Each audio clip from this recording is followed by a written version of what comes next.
तो यहाँ पर हमारे पास है question number D. Question number D में लिखा है tan इनवर्स -1/√3। तो क्वेश्चन को करने से पहले हमें ये पता होना चाहिए कि tan इनवर्स x की डोमेन क्या होती है। वो होती है ऑल रियल नंबर्स, और इसकी जो रेंज होती है वो होती है -90 से +90, जिसमें -90 और +90 इंक्लूडेड नहीं है क्योंकि उस पर ओपन ब्रैकेट लगा हुआ है। ओके अब हमको देखना है कि tan इनवर्स tan थीटा का जब तक हम फॉर्म बनाएंगे नहीं तब तक थीटा बाहर आएगा नहीं। तो tan इनवर्स से tan को कैंसिल करने के लिए हमें -1/√3 को tan के फॉर्म में लिखना पड़ेगा। तो tan इनवर्स x में सबसे पहले हमको देखना पड़ता है कि क्या ये x ऑल रियल नंबर्स में आता है। तो क्या -1/√3 ऑल रियल नंबर्स में आता है? बिल्कुल आता है। अब हमको चेक करना होता है कि tan सबसे पहले 1/√3 कब होता है। tan सबसे पहले 1/√3 होता है tan 30 डिग्री पर। तो tan 30 डिग्री होता है 1/√3। अब हम tan को नेगेटिव करने के लिए सेकंड क्वाड्रेंट में नहीं जा सकते। सेकंड क्वाड्रेंट में तभी जा सकते थे जब ये 0 से पाई होती उसकी रेंज। इसकी रेंज 0 से पाई नहीं है, इसकी रेंज है -90 से +90। इसलिए हम सेकंड क्वाड्रेंट में नहीं पहुंचेंगे -1/√3 करने के लिए। हम पहुंचेंगे, हम कहेंगे कि tan ऑफ -π/6 जो होता है वो -10π/6 के बराबर होता है। दैट मीन्स ये हो गई वैल्यू -1/√3। तो हम क्या करेंगे, यहाँ पर -1/√3 को लिख देंगे tan ऑफ -π/6, इस तरह से लिख देंगे। तो tan इनवर्स से tan कैंसिल हो जाएगा और ये वैल्यू आ जाएगी -π/6 मतलब -30। और जो -30 होता है वो -90 से +90 के बीच में लाई करता है। इसलिए हमारे पास डी पार्ट का जो आंसर होगा वो आ जाएगा -π/6। वो आ जाएगा -π/6। ये इसका आंसर निकल करके आ जाएगा। अब बेटा तुमको पेन वगैरह नहीं चलाना है, अब तुमको ध्यान से देखना है ई वाले पार्ट के लिए। सिर्फ तुमको ध्यान से देखना है, अभी करना नहीं है काम, करना तुम घर पे। cos inverse of -1/√3। माइनस, अगर हमें इसको करना है तो उसको करने के लिए सबसे पहले हमें इसकी डोमेन पता होनी चाहिए। इसकी डोमेन होती है ऑल रियल नंबर्स नहीं होती है, इसकी डोमेन होती है -1 से 1, और इसकी जो रेंज होती है वो होती है 0 से पाई। तो cos इनवर्स x की ये हो गई डोमेन और ये हो गई रेंज। तो ये बात तुमको क्लियर हो जानी चाहिए, ठीक है। अब हम लोग इस बात को आगे कंटिन्यू करते हैं। सबसे पहले हम ये देखते हैं क्या -½ जो है -1 से 1 के बीच में आता है। तुम कहोगे सर बिल्कुल आता है। अब हमको चेक करना है कि हमें 0 से पाई के बीच में cos की वैल्यू -½ चाहिए। तो तुम कहोगे सर फर्स्ट क्वाड्रेंट में यानी 0 से π/2 में, यानी 0 से 90 डिग्री में cos ½ होता है cos 60 तो cos 60 पे ये हाफ होता है। लेकिन हमको नेगेटिव वैल्यू चाहिए 0 से 180 में, तो हम कहेंगे सेकंड क्वाड्रेंट में cos नेगेटिव होता है।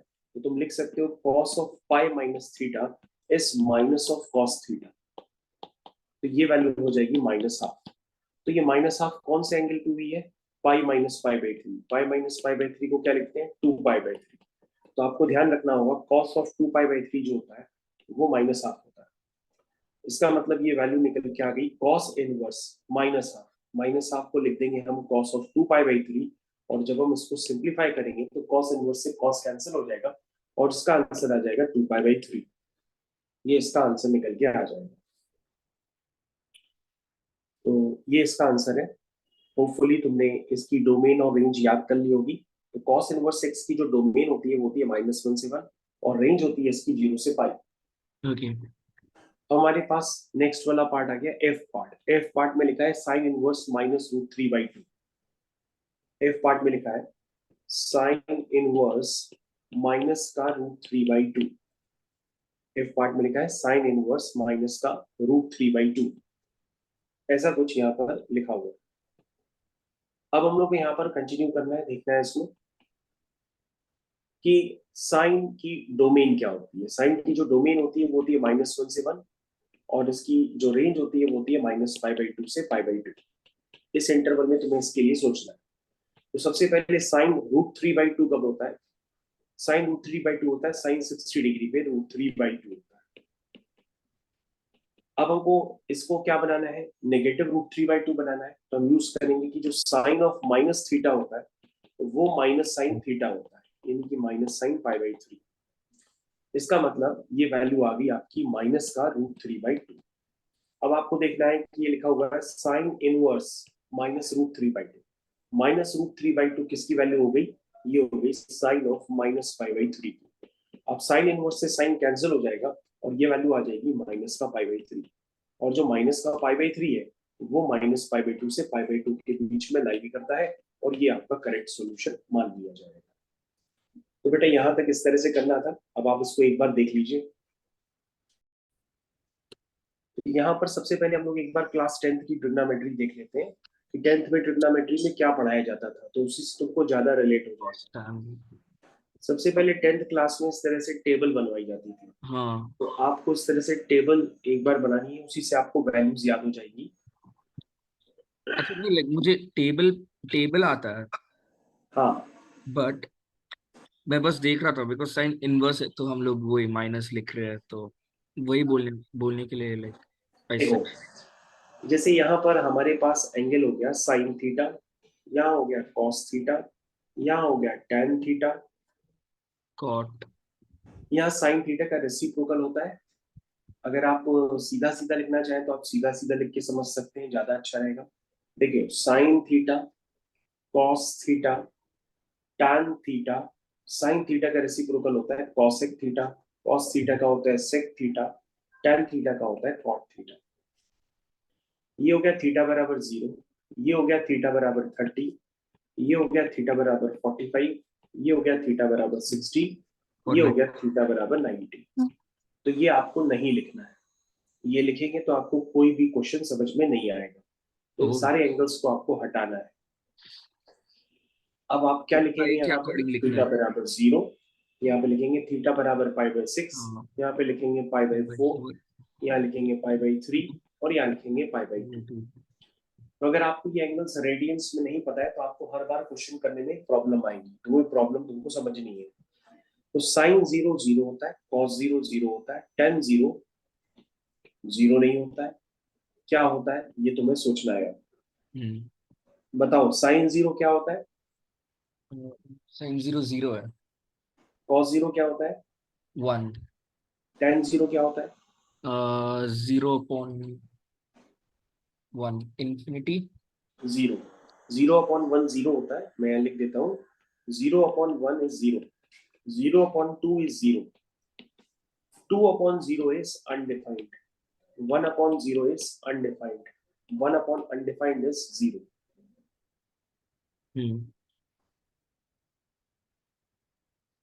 बताओ साइन π/6 क्या होता है?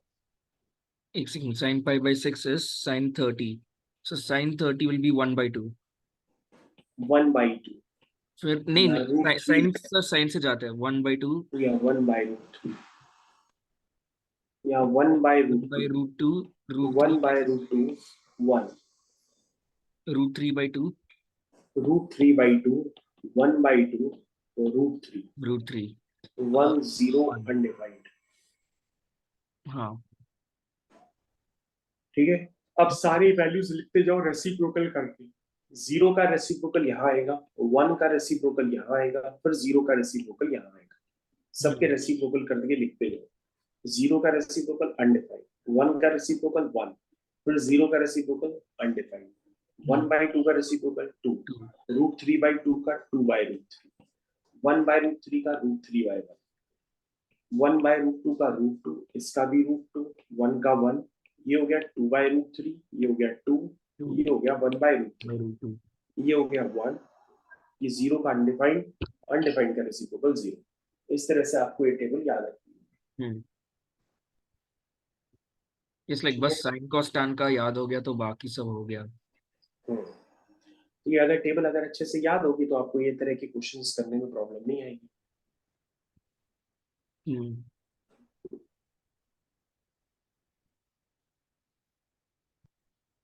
उसको एक बार अभी भी देख लो, कोई दिक्कत है तो बताओ।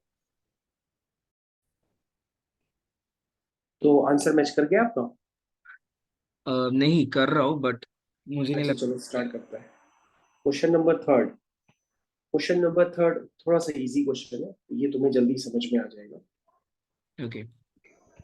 देखो क्वेश्चन नंबर थर्ड में क्या गिवन है, क्वेश्चन नंबर थर्ड में आपके पास गिवन है कि जो आपका थीटा आंसर है वो लिखा है theta is equal to cos inverse of 3/5, ऐसा लिखा हुआ है।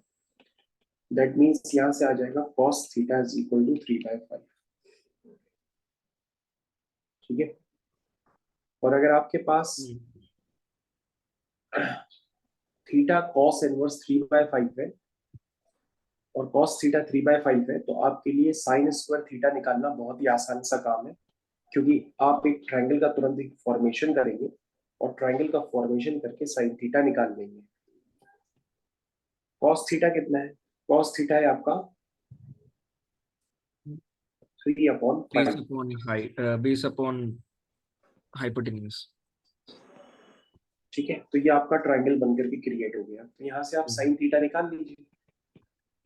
साइन थीटा आएगा 4/5, 4/5 साइन थीटा आ जाएगा तो साइन स्क्वायर थीटा आ जाएगा, वो आ जाएगा 16/25। 25। ये आपका ए पार्ट कंप्लीट हो गया यहाँ से। बस उतना ही था। बस। ओह सर, मैं बी बी ट्राई करूँ? हाँ हाँ बिल्कुल कर लो। मिल गया 16/9। यहाँ पे आपने सबसे पहले टेन थीटा लिखा होगा 4/3, और हाँ दोनों तरफ स्क्वायरिंग कर दी होगी तो tan स्क्वायर थीटा आपका आ गया होगा 16/9। हाँ। तो ये आपका थर्ड क्वेश्चन था जो बहुत आसान था। फोर्थ क्वेश्चन देखिए। Function f of x is equal to 3 sin x minus 4. This defined for the domain.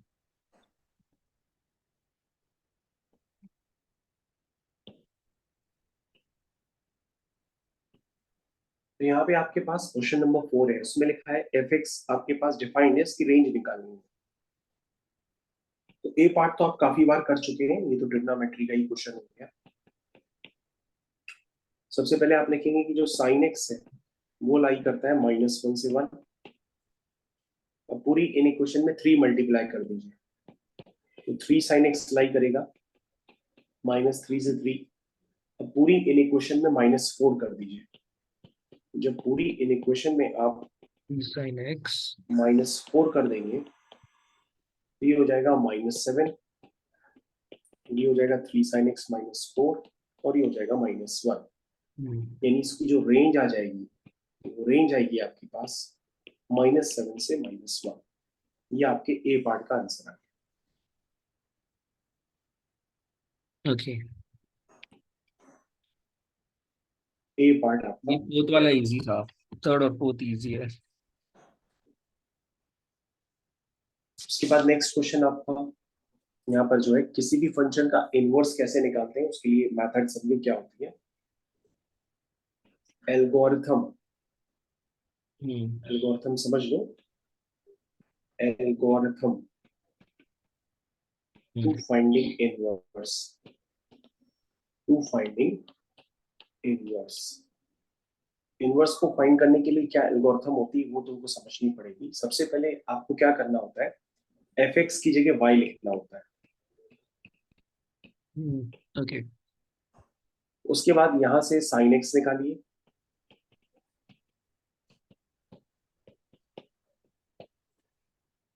उसके बाद एक्स की वैल्यू निकाल लीजिए,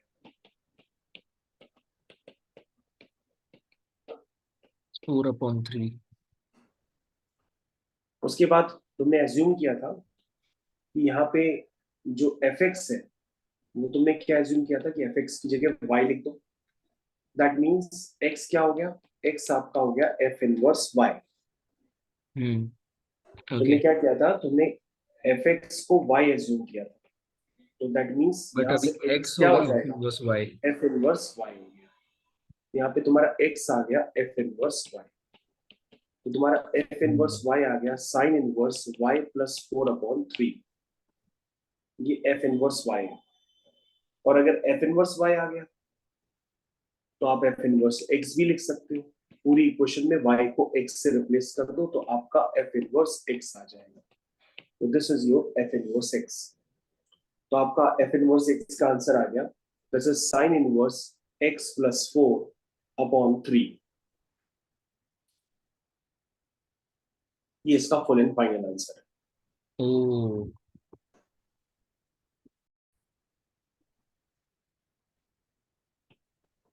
देखिए क्वेश्चन नंबर 5 में क्या गिवन है, क्वेश्चन नंबर 5 में गिवन है, उसको पढ़ना चालू करो।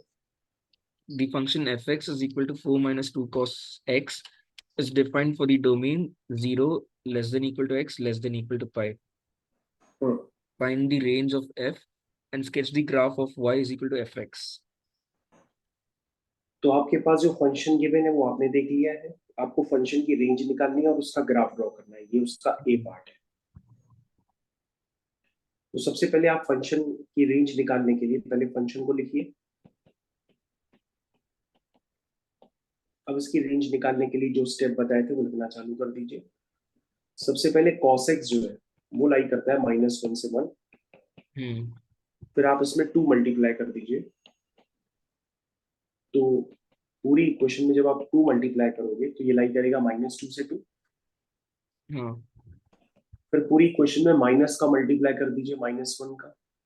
तो जब हम पूरी इक्वेशन में माइनस का मल्टीप्लाई करेंगे so तो 2 फिर less इक्वेशन than का equal साइन to रिवर्स हो -2 जाता है। cos x less than equal to -2 greater than equal to -2 because sign change. अब जो है इस बात को हम इस तरह से भी लिख सकते हैं, ये एक ही चीज है, चाहे ऊपर वाला स्टेटमेंट लिखें चाहे नीचे वाला लिखें, एक ही बात है। तो -2 cos x जो है -2 से 2 के बीच में लाई करता है। लेकिन हमें -2 cos x नहीं चाहिए, हमें 4 -2 cos x चाहिए। अब हम पूरी इक्वेशन में +4 ऐड कर देंगे। जैसे हम पूरी इक्वेशन में +4 ऐड करेंगे तो ये ऐसे दिखाई देगी। इसका मतलब ये वैल्यू जो आएगी वो लाई करेगी 2 से लेकर के 6 के बीच में, यानी इसकी जो रेंज हो जाएगी वो रेंज हो जाएगी 2 से 6।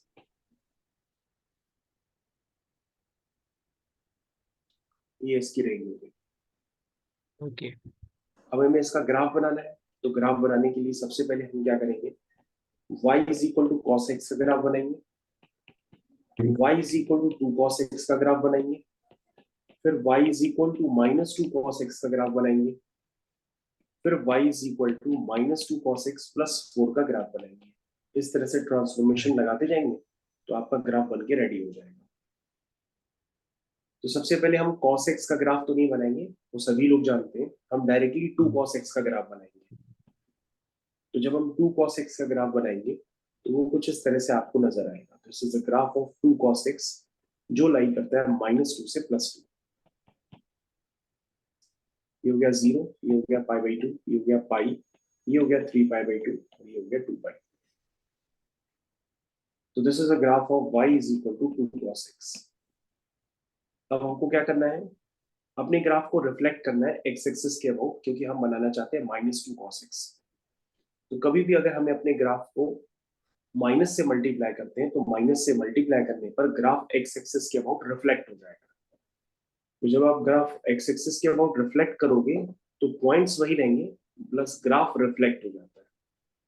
तो ग्राफ को जब आप एक्स एक्सिस के अबाउट रिफ्लेक्ट करेंगे तो ये ग्राफ इस तरह से चलने लगेगा।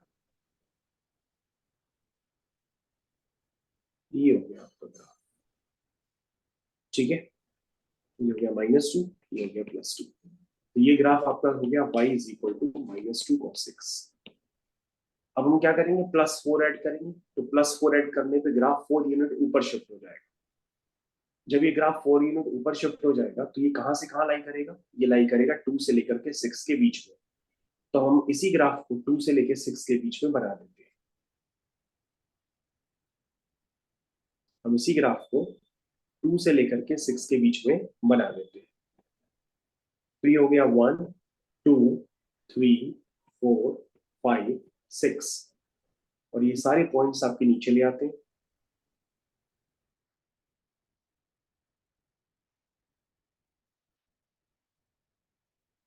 और इस ग्राफ को हूबहू कॉपी करके ऊपर बना देते हैं।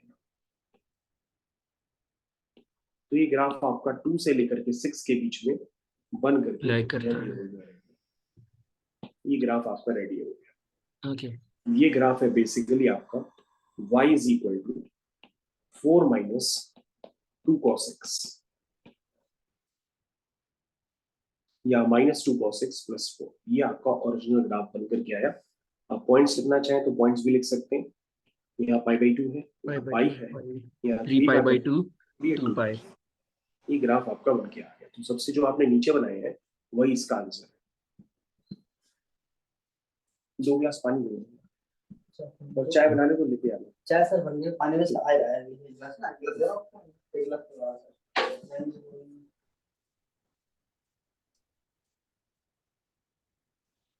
ठीक है बेटा, समझ में आ गया तक? हम्म। एक बार देख लो अभी भी। बी वाले पार्ट में आपसे पूछा गया explain why F has an inverse and why the equation of this inverse. कह रहा explain why F has an inverse and find the equation of this inverse. तो सबसे पहले अब तुमको यहाँ पे देखना है कि तुम्हें जो ग्राफ बनाना था वो 0 से पाई में बनाना है। तो तुम अपना ग्राफ सिर्फ 0 से पाई में ही बनाओ, बाकी हटा दो। ये ग्राफ 0 से पाई के बीच में बन गया, ये ग्राफ बना। बाकी ग्राफ हटा दो क्योंकि बाकी ग्राफ को बनाने के लिए क्या भी नहीं रहा। ओके तो तुम्हारा ग्राफ 0 सर से पाई एक, के बीच में हाँ सिर्फ इतना बन गया है। सर एक बार क्वेश्चन वापस देख सकते हो? क्वेश्चन बेटा तुम्हारी बुक में है ना, बुक में देखो। नहीं, मम्मी यूज कर रहे बुक। अच्छा ठीक है।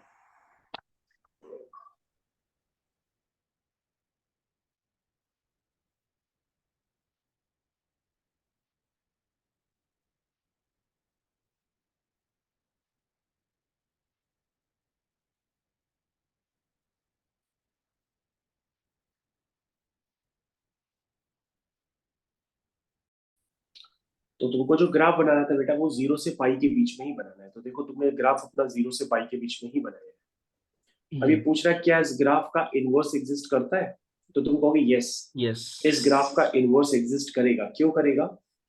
क्योंकि जो इनवर्स फंक्शन होते हैं वो हमेशा इंक्रीजिंग होते हैं। क्या होते हैं? इंक्रीजिंग। इंक्रीजिंग। तो ये फंक्शन ऑलवेज इंक्रीज कर रहा है। ध्यान से देखो, इंक्रीजिंग फंक्शन का मतलब क्या होता है कि जैसे जैसे हम x की वैल्यू बढ़ाते जाएंगे वैसे वैसे y की वैल्यू बढ़ती चली जाएगी। हाँ। जो फंक्शन लगातार इंक्रीज करते हैं वो क्या करते हैं? बढ़ते वन जाते वन हैं। फंक्शन होते हैं। क्या होते हैं? One one function. तो ये वन वन ओके। फंक्शन पढ़ाया जाता है स्टार्टिंग में काफी, लेकिन अब पता नहीं तुमने पढ़ा है कि नहीं, इतना डिटेल में हमको पता नहीं है। लेकिन तुम ऐसे ही समझ लो कि किसी भी फंक्शन का अगर इनवर्स एग्जिस्ट करता है तो फंक्शन वन वन और ऑन टू दोनों होता है। अगर तुमने वन वन का कभी नाम नहीं सुना है तो वन वन का मतलब होता है कि कोई फंक्शन अगर लगातार इंक्रीजिंग होता है तो हम उसको वन वन फंक्शन कहते हैं। तो इंक्रीजिंग फंक्शन का ही क्या एग्जिस्ट करता है? इनवर्स एग्जिस्ट करता है। और जो फंक्शन वन वन भी होते हैं और ऑन टू भी होते हैं उनको हम लोग कहते हैं बाइजेक्टिव फंक्शन। तो बाइजेक्टिव फंक्शन का ही इनवर्स एग्जिस्ट करता है, अदरवाइज इनवर्स एग्जिस्ट नहीं करता पीरियोडिक फंक्शंस का। क्योंकि साइन का इनवर्स एग्जिस्ट, साइन एक्स का इनवर्स एग्जिस्ट नहीं करता है, साइन इनवर्स एक्स का इनवर्स एग्जिस्ट करता है। तभी हम साइन इनवर्स एक्स लिखते हैं। क्यों? क्योंकि sine inverse x non periodic है। पीरियोडिक ग्राफ क्या होते हैं? वो अपने नेचर को रिपीट करने लगते हैं, इसलिए वो वन वन नहीं होते हैं। ठीक है ना? तो वन वन फंक्शन क्या होते हैं? जो ऑलवेज इंक्रीज करें, उन फंक्शंस को हम लोग कहते हैं वन वन फंक्शन। तो ये 0 से पाई के बीच में इंक्रीजिंग है, इसलिए वन वन फंक्शन जिनका है। एक्स और वाई इंक्रीज होता है। हाँ, मतलब हर डिफरेंट एक्स पर वाई की वैल्यू डिफरेंट आनी चाहिए, इसलिए हम इसको वन वन कहते हैं। ऑलवेज ये इंक्रीज कर रहा है। तो इंक्रीजिंग फंक्शन भी हमारे वन वन फंक्शन कहलाते हैं। तो ये वन वन फंक्शन है और ये ऑन टू फंक्शन भी है। ऑन टू फंक्शन का मतलब ये होता है कि अगर हम इस फंक्शन की रेंज देखेंगे तो वो रेंज इसकी कोडोमेन के बराबर होती है। अब ये रेंज और कोडोमेन क्या होता है इसको समझने के लिए तुमको अलग से कोई चैप्टर पढ़ाया जाता है सबसे शुरुआत में, उसका नाम होता है फंक्शंस। अगर तुमने फंक्शन हाँ। सही से पढ़े होंगे तो उसी में बताया जाता है कि कोडोमेन क्या होती है, रेंज क्या होती है। ये सारी चीज में उसमें ही पढ़ाया जाता है। और टाइप्स ऑफ फंक्शन में ही पढ़ाया जाता है, one one function, onto function, many one function. Function का इक्विवेलेंस कब एग्जिस्ट करता है, फंक्शन रिफ्लेक्सिव कब होता है, ट्रांजिटिव कब होता है, सिमेट्रिक कब होता है, ये सारी चीजें फंक्शंस के चैप्टर में बहुत डिटेल में पढ़ाई जाती है। ठीक है? तो अगर तुमने फंक्शन चैप्टर पढ़ा होगा तो तुमको पता होगा कि वन वन फंक्शन क्या होता है, ऑन टू फंक्शन क्या होता है। तो ये सारे फंक्शन के चैप्टर का पार्ट है। जब फंक्शन कोई बच्चा कंप्लीट कर लेता है तभी वो आगे आता है पढ़ने के लिए इनवर्स ट्रिग्नोमेट्रिक फंक्शन में। तो अब आप याद रखो, अगर आपने फंक्शन पढ़ा है तो ठीक है, नहीं पढ़ा है अभी तक तो ऐसे याद रख लो कि जो फंक्शन ऑलवेज इंक्रीजिंग होते हैं उनका इनवर्स एग्जिस्ट करता है। तो ये फंक्शन 0 से पाई के बीच में इंक्रीज कर रहा है, इसलिए ये फंक्शन क्या है, 1 1 फंक्शन है, और 1 फंक्शन है। 1 फंक्शन का इनवर्स एग्जिस्ट करता है। हम्म। तो याद रखिए, आप ऐसे लिख सकते हैं अपने आंसर में, मैं आपको आंसर तो लिख ही देता हूँ। मेरे को पता नहीं कि तुमने फंक्शन कितना पढ़ा है नहीं पढ़ा है, तो बी पार्ट में मैं आपको आंसर तो लिख ही देता हूँ कि इफ फंक्शन इज इंक्रीजिंग, या डायरेक्टली लिख लो function is increasing in interval 0 to pi, hence it is 1 1। ठीक है, तो फंक्शन जो है इंक्रीज कर रहा है लगातार 0 से पाई के बीच में, तो 1 1 है और ऑन टू भी है। और जो फंक्शन 1 1 और ऑन टू होते हैं that is they called bijective function, they called bijective bijective. Function.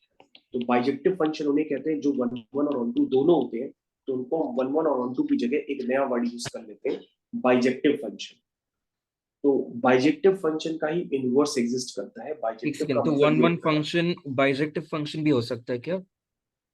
Bijective function उन्हें कहते हैं जो 1 1 और ऑन टू दोनों होते हैं, उनको हम लोग कहते हैं बाइजेक्टिव फंक्शन। और किसी भी फंक्शन का अगर इनवर्स एग्जिस्ट करता है तो 1 1 और ऑन टू दोनों होता है। तो ये तो ग्राफ से ही दिख रहा था कि ये 1 1 है, और ऑन टू तुमको समझने के लिए फंक्शन चैप्टर में जाना पड़ेगा, तब तुमको ऑन टू समझ में आएगा कि ये क्या होता है। ऑन टू फंक्शन उसे कहते हैं, हम तुमको ऐसे बता तो देते हैं लेकिन समझ में नहीं आएगा, वो फंक्शन चैप्टर में ही करना पड़ता है। ऑन टू फंक्शन उसे कहते हैं जब फंक्शन की जो रेंज होगी वो उसकी कोडोमेन के बराबर होती है, तब हम उस कहते हैं कि फंक्शन जो है हमारा कैसा है, ऑन टू फंक्शन है। और 1 1 फंक्शन को समझना आसान होता है, जो ग्राफ लगातार इंक्रीजिंग होते हैं किसी इंटरवल में तो 1 1 होते हैं। और कोई भी फंक्शन अगर 1 1 और ऑन टू दोनों होता है तो उसे हम कहते हैं कि वो फंक्शन बाइजेक्टिव फंक्शन है।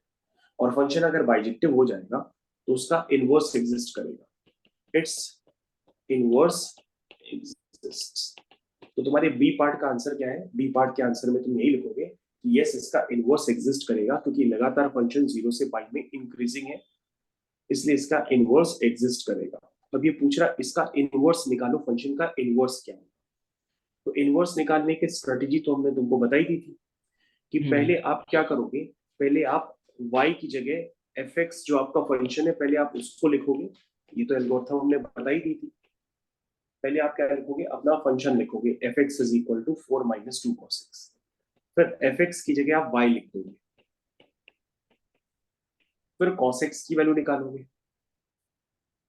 तो यहां से जब आप cos x की वैल्यू निकालेंगे तो यहां से cos x की वैल्यू निकल के आएगी 4 4 minus y minus y by 2।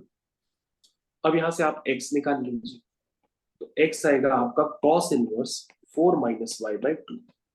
अब आपने लेट क्या लिया था, आपने लेट किया था कि जो y है वो fx के बराबर है, दैट मींस जो x होता है वो f इनवर्स y होता है। ये आपने x की जगह f इनवर्स y लिख दिया, तो आपका f इनवर्स y आ गया 4 माइनस y बाई 2। अगर आपका f इनवर्स y आ गया है तो आप f इनवर्स x भी लिख सकते हैं। आप पूरी इक्वेशन में y को x से रिप्लेस कर दीजिए। अगर आपको f इनवर्स y पता है तो आप f इनवर्स x भी लिख सकते हैं। ये आपका आंसर हो गया। ओके।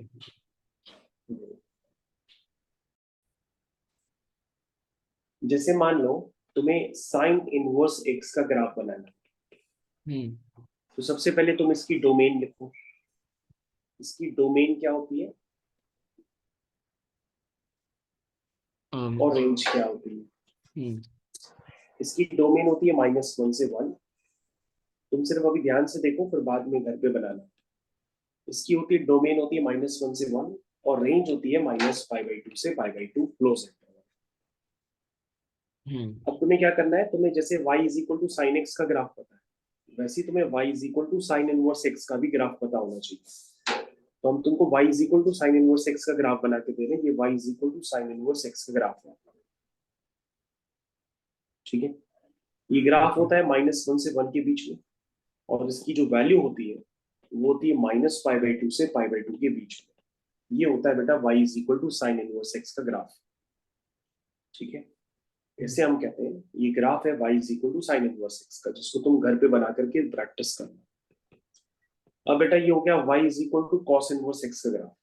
इसकी जो डोमेन होती है वो होती है -1 से 1, और रेंज जो होती है वो होती है 0 से पाई। डोमेन रेंज की चर्चा मैंने कल भी आपके साथ की थी। अब आप इसका फाइनली ग्राफ देख रहे हैं। जब आप इसका ग्राफ बनाएंगे तो मैंने क्लियर कट बता दिया है कि इसकी जो रेंज होती है वो 0 से पाई होती है। तो 0 से पाई के बीच में जब आप इसका ग्राफ बनाएंगे तो ये ग्राफ इस तरह से बन करके आएगा। तो ये हो गया 0 से पाई, ये हो गया -1, और ये हो गया 1। तो ये कॉस इनवर्स x का ग्राफ होता है। उसके बाद नेक्स्ट ग्राफ होता है y is equal to tan inverse x का। तो जब आप tan इनवर्स x का ग्राफ बनाएंगे तो इसकी डोमेन और रेंज लिखिए। इसकी जो डोमेन होती है वो होती है ऑल रियल नंबर्स, और इसकी जो रेंज होती है वो होती है -π/2 से π/2 ओपन इंटरवल। ठीक है, तो डोमेन और रेंज सारी बगल बगल में ही लिख दीजिए। यहाँ पे ये डोमेन हो गई और ये रेंज हो गई। फिर ये डोमेन यहाँ पे लिख दो वापस, ये डोमेन हो गई इसकी, और ये रेंज हो गई इसकी।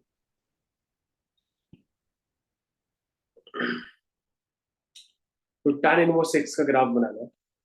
tan इनवर्स x का ग्राफ कैसे बनता है वो भी सीख लो। हाँ, वो ठुमके वाले ग्राफ। नहीं नहीं, वो tan x का ग्राफ होता है, ये tan अच्छा। इनवर्स x का ग्राफ है। tan इनवर्स x का ग्राफ जो होता है वो इस तरह से बनता है।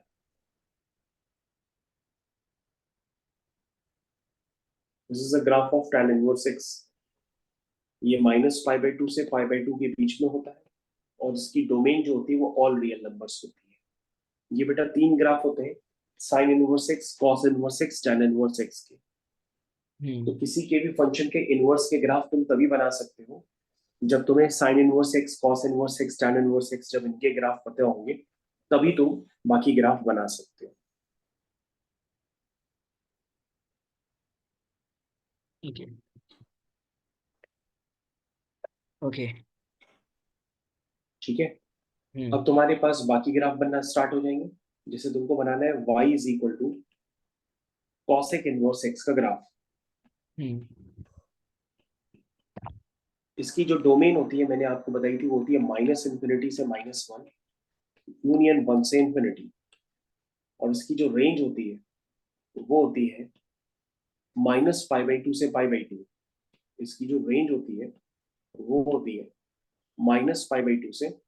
π/2 एक्सक्लूडिंग 0, ओके। एक्सक्लूडिंग 0। अब तुम्हें इसका ग्राफ बनाने के लिए बहुत आसान सा काम करना होता है। अगर तुम्हें इसका ग्राफ बनाना है तो पहले तुम क्या करो, सबसे पहले तुम बगल में कॉपी करो किसका ग्राफ, बगल में तुम कॉपी करो साइन इनवर्स x का ग्राफ। साइन और इनवर्स। ओके। हाँ, तो साइन इनवर्स x का ग्राफ जहां से खत्म होता है वहीं से कॉस इनवर्स x का ग्राफ चालू होता है। तो पहले आप अगर साइन इनवर्स x का ग्राफ बनाना चाहेंगे तो साइन इनवर्स x का ग्राफ ऐसे बनता है। तो जहां से साइन हाँ इनवर्स सर, x का आपने ग्राफ लिखा है लेफ्ट में। खत्म होता है वहीं से कॉसेक इनवर्स x का ग्राफ चालू होता है। तो ये कॉसेक इनवर्स x का ग्राफ है, ये कॉसेक इनवर्स x का ग्राफ। तो अभी मैंने तुमको जो ग्राफ बना के दिया है वही ग्राफ है आपका कॉसेक इनवर्स x का, जिसको मैं अलग से भी मार्क कर रहा हूँ। ये ग्राफ है कॉसेक इनवर्स x का।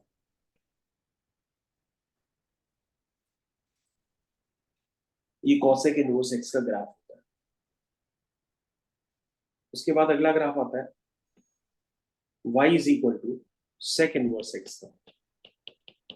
इसकी जो डोमेन होती है वो होती है -∞ से -1, यूनियन 1 से इंफिनिटी, और जो इसकी रेंज होती है वो होती है 0 से पाई एक्सक्लूडिंग π/2। ये ग्राफ बनाना तुम्हारे लिए बड़ा दिक्कत बड़ा काम है, क्योंकि तुमने फंक्शंस चैप्टर नहीं पढ़ा हुआ है, इसलिए तुमको ये बहुत ही अभी अजीब भी लग सकता है। हाँ, तो सेक इनवर्स एक्स, तो अगर हमको सेक इनवर्स एक्स का ग्राफ बनाना है तो सीधा सा कॉन्सेप्ट ये होता है कि पहले देखो कॉस वाला ग्राफ कहाँ पर है, पहले कॉस वाला ग्राफ बना लो, और कॉस का ग्राफ जहाँ पे खत्म होगा लेफ्ट। वहीं से सेक हाँ। इनवर्स एक्स का ग्राफ चालू होगा। तो पहले कॉस का ग्राफ कहाँ है, ये है कॉस का ग्राफ, -1 1 0 पाई।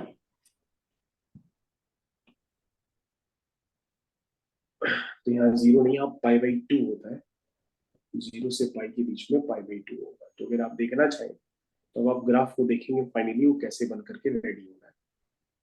तो अभी आप जो ग्राफ बनाएंगे वो ग्राफ होगा y = सेक इनवर्स एक्स का। शॉर्ट में कहने का मतलब ये है, जहां पे कॉस इनवर्स एक्स का ग्राफ खत्म होता है वहीं से सेक इनवर्स एक्स का ग्राफ चालू होता है। ये देखो मैंने अभी बना करके ट्रेस कर दिया है, ये ग्राफ बन के रेडी हो गया।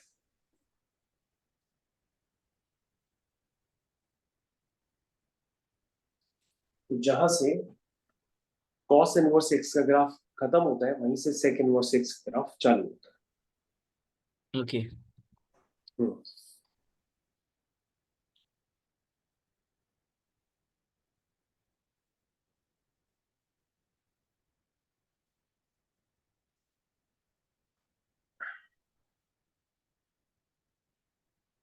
ठीक है, तो तुम्हें इतने ग्राफ तो याद रखने ही होंगे, और बचा एक कॉट इनवर्स एक्स का, उसकी अभी डोमेन और रेंज ही याद कर दो, उसका ग्राफ की नीड कम पड़ती है। तो आप कॉट इनवर्स एक्स की डोमेन मैं आपको पहले भी बता चुका हूँ, इसकी डोमेन होती है ऑल रियल नंबर्स और इसकी रेंज होती है 0 से पाई।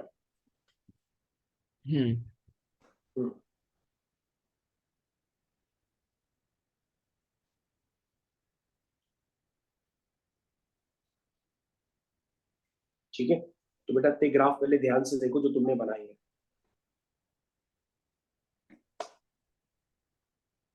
आराम से देखो उनको पहले। देखो ये क्वेश्चन है, कैसे करना है समझो। इसमें लिखा हुआ है कि आपको रेंज निकालनी है। तो रेंज का मेथड मैंने क्या बताया था कि किसी भी एंगल का कॉस वो कहां से कहां लाई करता है, -1 to +1। फिर इसमें 4 मल्टीप्लाई करना पड़ेगा।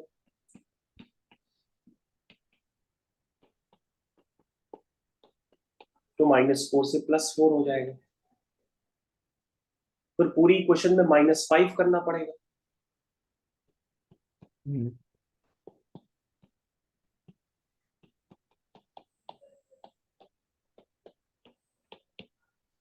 पूरी इक्वेशन में -5 कर दिया।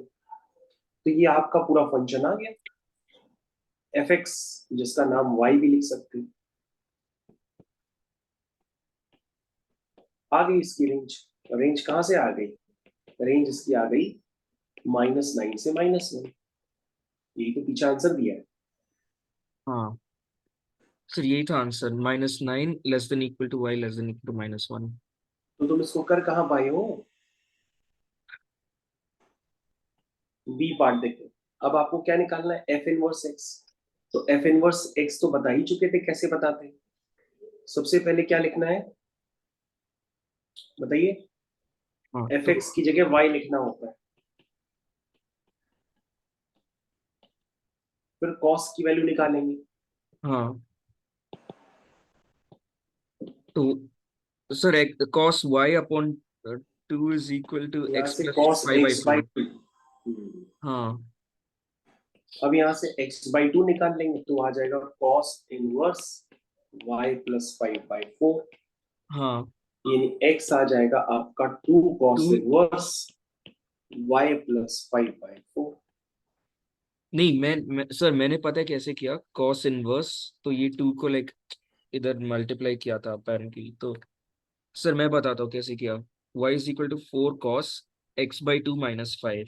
So x is equal to 4 cos y/2 - 5। यहाँ से बेटा हमें cos x/2 की वैल्यू निकालनी है, फिर x/2 को हम लिख देंगे cos इनवर्स। इस तरह से करना है बेटा। तो 4 cos y/2 is equal to x plus 5, cos y/2 is equal to x plus 5/4। So cos y is equal to, sorry, हाँ 2 cos y is equal to x plus 5 by 4। हाँ यही था आंसर, यही जो मुझे मिला।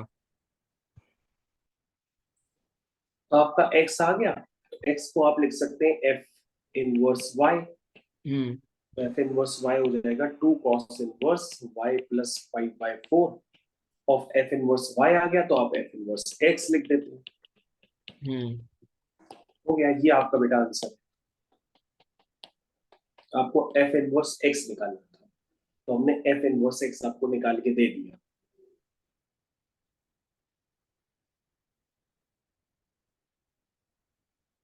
ये आपका f इनवर्स x है। ओके।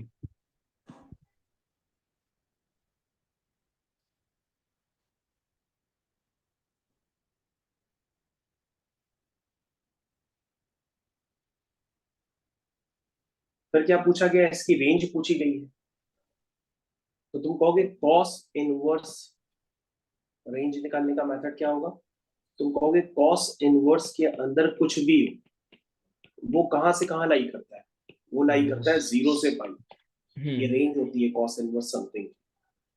तो लेकिन हमें क्या चाहिए, 2 में चाहिए, 2 मल्टीप्लाई समथिंग करके चाहिए, तो 2 में पूरे में मल्टीप्लाई कर देंगे, तो 2 cos inverse x plus 5 by 4 लाई करेगा 0 से 2 पाई।